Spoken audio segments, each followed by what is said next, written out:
Hello everyone. A profit and loss related math কোয়েশ্চেনটা এসেছিল WBPSC miscellaneous exam 2012 সালে।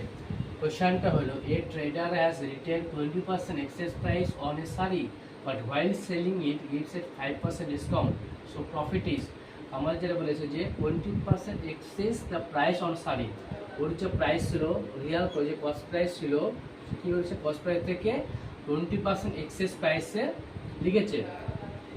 তো আমরা যদি কস্ট প্রাইস যদি 100 ধরি তো মার্ক প্রাইস কত হবে 20% এক্সেস মানে 120।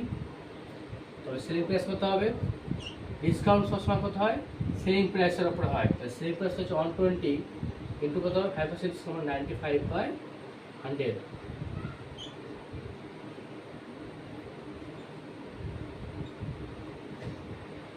সেলিং প্রাইস কত হবে 114। তাহলে আমাদের প্রফিট কত হবে, পার্সেন্টেজ অফ প্রফিট কত হবে, প্রফিট কত হচ্ছে এটা 104 মাইনাস 100 মানে 40 বাই কস্ট প্রাইস মানে 100 ইন্টু 100 পার্সেন্টেজ, তাহলে কত হবে 14% প্রফিট হবে।